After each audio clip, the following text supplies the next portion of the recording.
Olá, sejam bem-vindos a mais um Brasil de Fato Entrevista. Você pode acompanhar conversas como essa toda sexta às 8 horas da noite pela TVT ou a qualquer hora pelo YouTube, Spotify, Deezer ou iTunes do Brasil de Fato. Hoje conversamos com Rosane Borges. Ela é jornalista, pós-doutora em Ciências da Comunicação e professora. Ela também é conselheira de honra do grupo Reinventando a Educação e autora de diversos livros como Espelho Infiel, O Negro no Jornalismo Brasileiro e Esboços de um Tempo Presente. Na entrevista, ela analisa a eleição da primeira mulher vice-presidente dos Estados Unidos e fala sobre a responsabilidade da imprensa estadunidense e brasileira diante da eleição de presidentes de extrema-direita. Ela também comenta a importância da eleição de homens e mulheres negras nas eleições no Brasil. Quando eu penso uma mulher negra que tem uma plataforma política para pensar a cidade dela, eu tenho que considerar a inteligência, a expertise, a trajetória daquela mulher negra, porque ela sabe o que é exclusão, percebe? E ela não é uma pauta identitária, porque pensar os habitantes da borda é você pensar como as estruturas funcionam. E aí o que a gente vê em termos de discussão partidária? Que a discussão de mulheres negras, pessoas trans, virou uma discussão identitarista. São os identitários, mas tudo é identitário, né? O Marx já dizia, trabalhadores de todo mundo univos. Se isso não for uma identidade de classe, eu não sei o que é isso. Agora, o que a gente não pode ser acusada, mulheres, negros, é de identitarismo. A identidade ela é fundamental. A identidade é fundamental numa sociedade hierarquizada, numa sociedade... Você tem que saber qual é o seu lugar nesse mundo.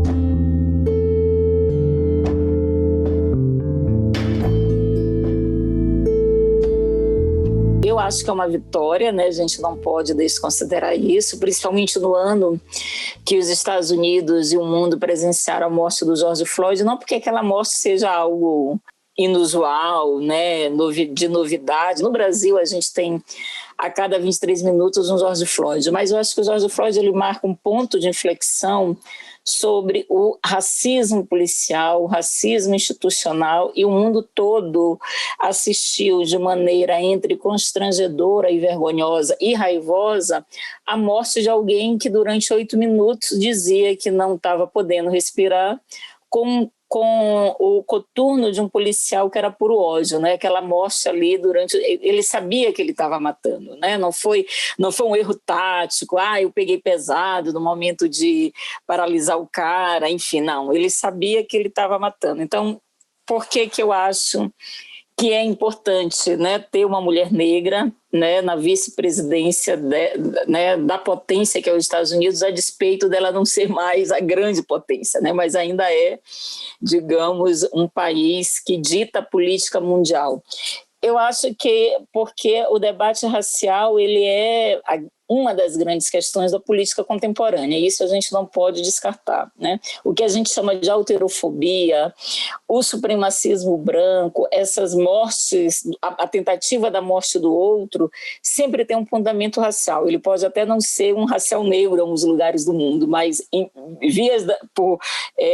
geral é a dimensão racial negra no mundo. Então eu acho que ganha uma importância nesse sentido, né? E o que demonstra como, para a gente falar de economia, de política, de educação e cultura, a gente não tem como prescindir da questão racial. Agora, eu acho que está todo mundo dizendo, não é nenhuma novidade, né? É que a gente também não pode apostar todas as fichas, né, no Biden e na Kamala Harris, porque eu acho que essas eleições, assim como no Brasil em 2016, elas tiveram caráter plebiscitário, ou seja, você não foi votar num candidato na sua proposta política. As pessoas votaram em um paradigma, né? Escolheram um paradigma. Acho que o que foi em 2016, né? As pessoas que votaram, né, na institucionalidade que está hoje escolheram esse paradigma, e quem não votou falou, olha, nós somos contra.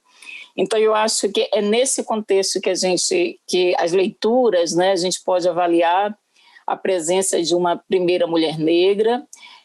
Mas também eu acho que a gente não pode apostar todas as nossas fichas, né, na Kamala Harris, porque também a gente pode se decepcionar, né, até porque, por conta da trajetória dela política, e não fazer como se fosse assim, né? Ela é a salvação agora de todas e de todos, né? Não é isso, até porque eu acho que quando a gente toma política a partir desse viés, as decepções elas vêm, né, de maneira muito rápida, mas eu acho que porque é importante primeiro para isso, para a gente pensar novos regimes de visibilidade, novas representações.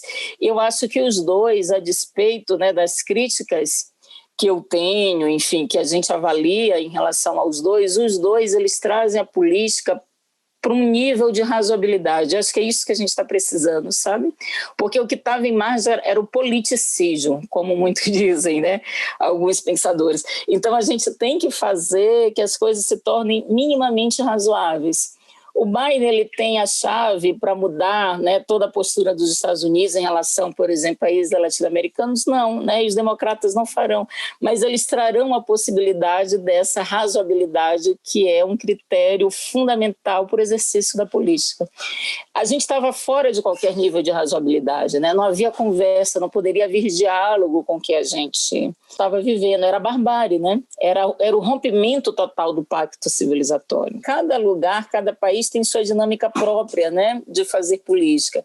Eu acho que os Estados Unidos, nessa perspectiva, eles têm uma forma que não se enquadra em alguns quadrantes, né? Então, eu acho que quando as pessoas criticavam o Barack Obama aqui, eu dizia, gente, mas a nossa análise se dá primeiro a partir do parâmetro esquerda e direita, né? Como se isso tivesse algum eco, né, entre democratas e republicanos. E aí eu acho que quando a gente faz uma análise a partir dessa perspectiva, né, que é uma perspectiva que eu acho que cai muito mais no que a gente chama de um tradicionalismo da política europeia do que na política americana. Então, eu também tendo a concordar com o que a Patrícia Collins diz, porque mesmo com as críticas, né, que nós temos, né, brasileiros, pessoas afro-brasileiras em relação à política estadunidense, eu acho que é importante a gente pôr em perspectiva como é que a política se dá nesse país, o que é o Partido Republicano, o que é os democratas e outros partidos, que normalmente a gente diz que eles acabam não influenciando, mas influenciam, né? Eles somem nessa corrida presidencial, mas há toda uma disputa ali, pré-definição que os chamados nanicos, eles vão influenciar muito. Inclusive, é uma reordenação dentro e renovação dos democratas e republicanos. Então, eu acho que nesse sentido, a Angela Davis, ela fez agora uma gravação, né? Um depoimento dizendo, olha, tem contradições na tradição da Kamala Harris, ela não se posicionou contra a pena de morte, eu acho que, na verdade, ela apoiou, se não estou enganada.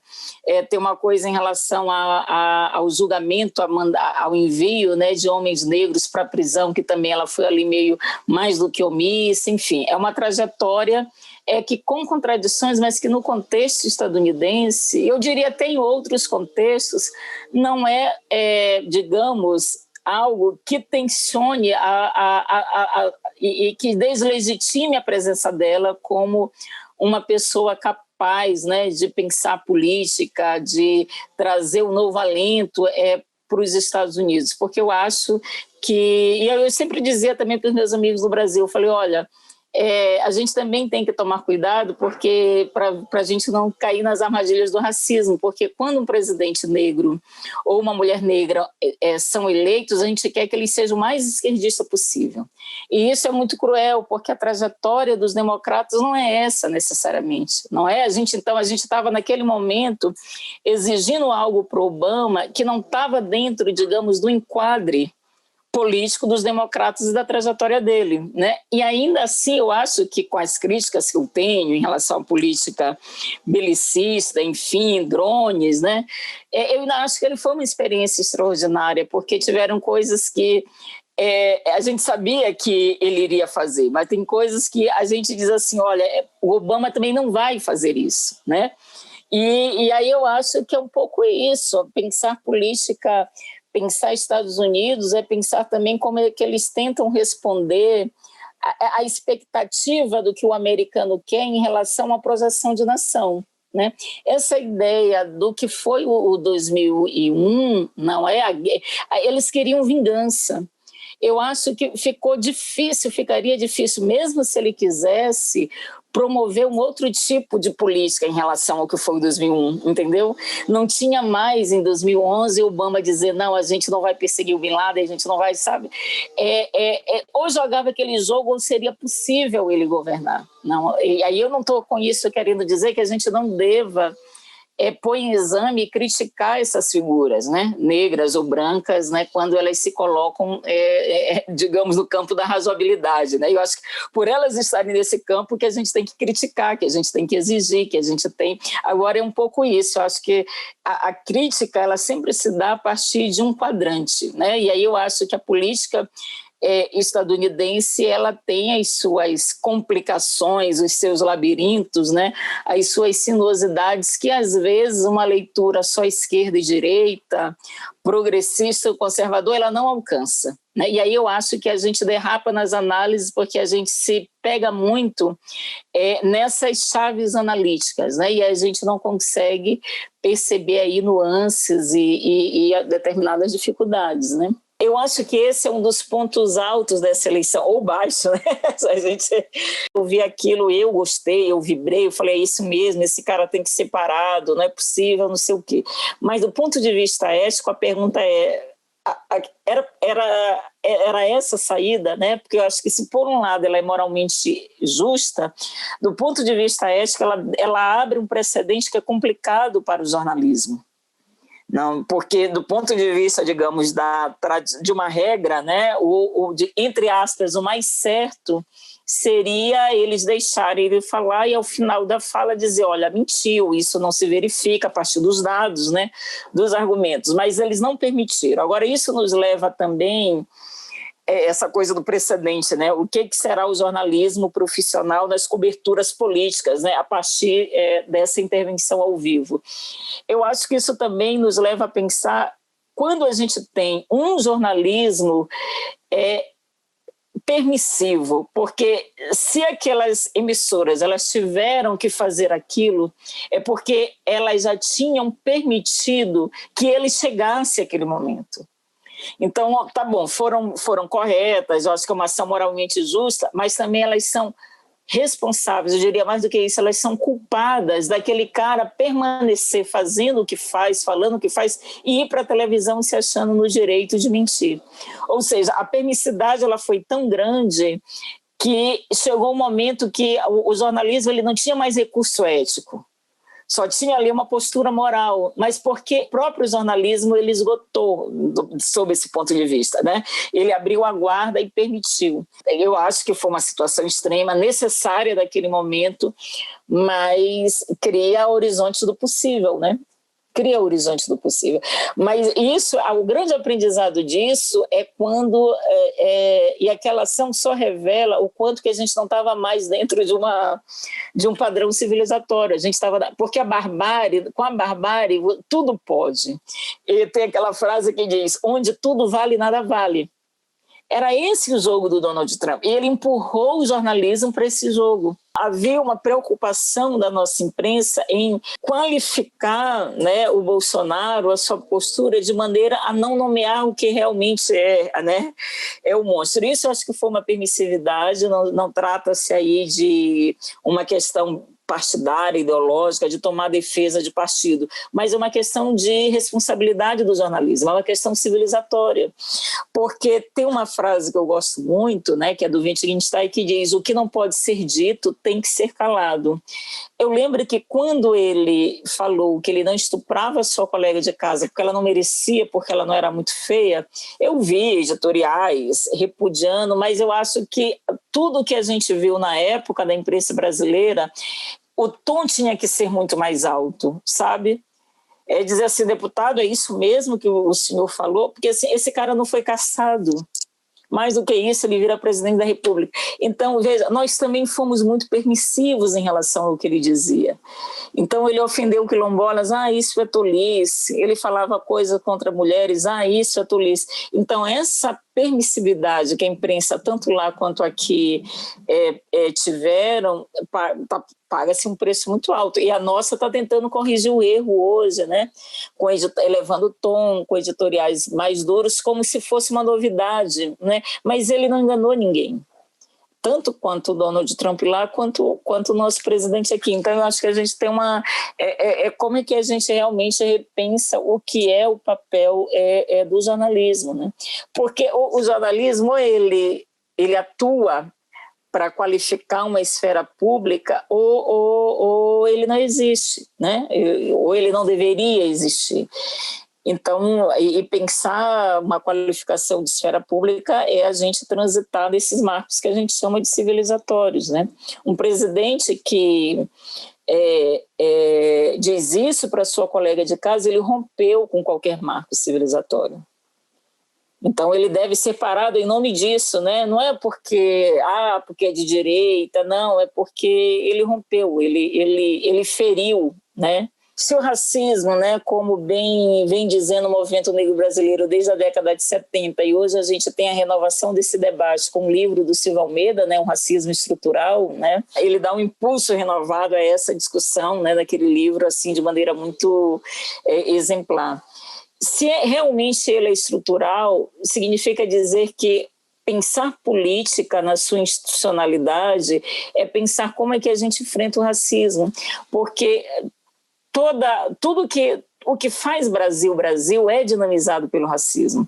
A exclusão, nós temos o nível de exclusão que a gente tem porque nós temos racismo no Brasil, desigualdade, pobreza, porque nós temos racismo no Brasil. Enfim, o nosso IDH ele fica entre o 79º e o 82º lugar, mas quando você considera a população branca, o nosso IDH melhora, vai para o 42º lugar. Quando considera a população negra, o nosso IDH piora e vamos para o 114º lugar. Por que eu estou dizendo isso? Um partido significa dizer que ele se constrói para intervir no espaço público, para legislar, para executar, né, programas e atividades que alcem municípios, cidades, estados, a federação a uma condição mínima de desenvolvimento, né, e de garantia de direitos. Se ele não toma a questão racial como fundamental, significa dizer que ele está fracassando naquilo que é o principal objetivo dele. Então, a gente já começa com uma deformação de base. E aí, nessas eleições, como é que a gente viu essa deformação de base? Como você mesmo falou, mesmo com obrigatoriedade, os partidos eles não distribuíram, né, os recursos, né, para candidatos e candidatas negras. E saiu uma pesquisa recente que é fundamental, dizendo sobre as desigualdades no Brasil em relação às pessoas negras e pessoas brancas. 2 áreas foram consideradas sensíveis: o mercado de trabalho, principalmente o mercado de trabalho privados, executivos, e a questão partidária. Ou seja, são 2 esferas em que você vê a não presença ou a presença subjugada de pessoas negras. E aí eu acho que é um problema que a gente tem que resolver, porque a ideia da discussão sobre representação ou representatividade, ela atinge o coração da dinâmica contemporânea, né, ou mais antiga, dos nossos partidos políticos. Então, é fundamental, por que a representação é importante? Porque ela, primeiro, ela nos diz o que é hegemônico no mundo. Se você só vê homens brancos na posição de mando, a gente faz uma correlação direta com a realidade que as imagens do poder vai estar circunscritas a esse grupo, né? Homens brancos, cis, héteros dos espaços urbanos. Então, a presença de pessoas negras responde a essa quebra dessa hegemonia, por um lado, né? O debate sobre a representação, e ela é importante porque a política, por mais que ela tenha, digamos assim, ela deve ser pensada assim, um caráter universalizante, né? Se eu sou uma candidata a prefeita, eu tenho que governar para todos e todes, mas ela parte de determinadas categorias que são fundamentais para a gente pensar o que a gente chama de todos, o que a gente chama de cidadão, do que a gente chama de sujeito, do que a gente chama de estrutura. Portanto, você tirar do jogo pessoas negras, né, é você também não alcançar como a exclusão se dá no Brasil e em boa parte do mundo, né? Então, eu diria que a presença das mulheres negras, as candidaturas negras, elas são ainda mais fundamentais, primeiro por isso, porque é a quebra dessa hegemonia, né, branca, masculina, hétero, cis, por um lado, e por outro, elas são categorias e sujeitos que habitam as bordas do mundo. E tem um pensador que diz o seguinte, que os habitantes da borda, eles veem coisas inimagináveis, eles veem coisas que as pessoas do centro não veem. Eles veem primeiro as tragédias corroendo, porque a tragédia começa correndo na borda. Significa dizer, portanto, que quando eu penso uma mulher negra que tem uma plataforma política para pensar a cidade dela, eu tenho que considerar a inteligência, a expertise, a trajetória daquela mulher negra, porque ela sabe o que é exclusão, percebe? E ela não é uma pauta identitária, porque pensar os habitantes da borda é você pensar como as estruturas funcionam. E aí o que a gente vê em termos de discussão partidária? Que a discussão de mulheres negras, pessoas trans, virou uma discussão identitarista. São os identitários, mas tudo é identitário, né? O Marx já dizia, trabalhadores todo mundo univos. Se isso não for uma identidade de classe, eu não sei o que é isso. Agora, o que a gente não pode ser acusada, mulheres, negros, é de identitarismo. A identidade ela é fundamental. A identidade é fundamental numa sociedade hierarquizada, numa sociedade... Você tem que saber qual é o seu lugar nesse mundo. Então, isso passa por um princípio de identidade. Mas eu venho dizendo que essas reivindicações elas não são identitaristas. Identitaristas é o Donald Trump, identitarista foi o Hitler, identitarista é o presidente que está hoje no Brasil, porque eles chamam identidade como finalidade da política, né? No caso dos Estados Unidos é o supremacismo branco. O presidente da República, quando foi eleito, ele disse o seguinte: a minoria vai ter que se curvar à maioria, mas ele não estava falando de minoria do voto. Ele estava dizendo o seguinte: olha, vocês, mulheres, feministas que não se depilam, trans, quilombolas, indígenas, para a gente vocês não existem. Né? Para nós, eu vou governar para quem? Para o homem branco, hétero, cis, o cidadão de bem, né? o cristão de preferência neopentecostal. Isso é ser identitarista. Né? Então, eu acho que esse debate hoje, que é fundamental, por que é fundamental a gente trazer esse debate? Porque ele reconfigura, digamos assim, e distribui a lógica do poder. É preciso que a gente faça essa reconfiguração. É preciso que nós tenhamos pessoas indígenas, é preciso que nós tenhamos mulheres negras, pessoas trans, né, pessoas na área rural. E, claro, a gente não vai fazer disso uma pauta que se encerra nela mesma, mas quando você tem uma mulher negra comprometida, não só com o seu povo, ela trará de maneira qualitativa uma outra forma de todo mundo ver o mundo, de ver a vida, né? Porque por ser ela habitante da borda, o Walter Benjamin, que foi um judeu, né? Um homem, um teórico que eu admiro muito, quando ele já sentiu o cerco do nazismo, ele tem um texto que ele diz assim: em condições anormais, são poucas as pessoas que percebem as tragédias vindo. Quando todo mundo vê que a tragédia chegou, essa visão já não importa mais quase para nada. Eu acho que ele estava falando dele mesmo, né? Que muitos judeus não acreditavam que Hitler fosse fazer o que fez. Alguns até diziam assim: imagina, ele vai tocar na gente, nós da elite, né? da elite judaica, no máximo ele vai conseguir pegar os mais frágeis. E não foi isso que necessariamente aconteceu. Então, eu acho que o que a gente tem hoje no nosso contexto? É preciso que a política considere as pessoas da borda, porque senão a gente vai ter a experiência mais progressista que a gente teve, que eu considero que foi a mais inclusiva, que teve uma mudança socio-racial, que foi nos governos aí do PT, né, acentuadamente do governo Lula. O que a gente teve foi uma inclusão das pessoas da borda, mas as pessoas da borda, veja, elas não estavam executando nem formulando políticas públicas. A gente pode dizer, não, estavam, mas elas estavam onde? Na CEPI, na Secretaria de Políticas de Promoção da Igualdade Racial, as mulheres estavam na SPM, ou seja, mesmo a nossa experiência mais radical, a distribuição do poder ela não foi assim como a gente esperava. não é?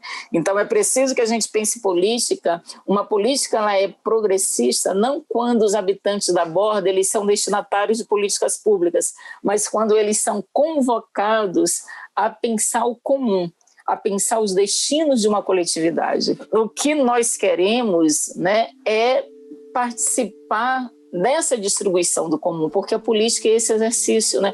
Você define os destinos de uma coletividade. E é inadmissível em pleno século XXI, embora eu acho que a gente não está no século XXI, acho que a gente está no XVII, né? Mas tá bom. Mas em pleno século XXI a gente ter ainda uma institucionalidade política com determinadas corporeidades, né? E a gente não pensa poder se a gente não pensa corpo. A gente só vai pensar poder se a gente pensar corpo. A gente não pensa a distribuição do poder dizendo, mas a gente tem que pensar nos pobres. Não, os pobres têm que estar aqui também distribuindo esse comum. Você acabou de acompanhar a entrevista com a jornalista e professora Rosane Borges. Confira mais entrevistas como essa pelo YouTube, Spotify, Deezer ou iTunes do Brasil de Fato ou toda sexta às 8 horas da noite na TVT. Nos vemos na semana que vem.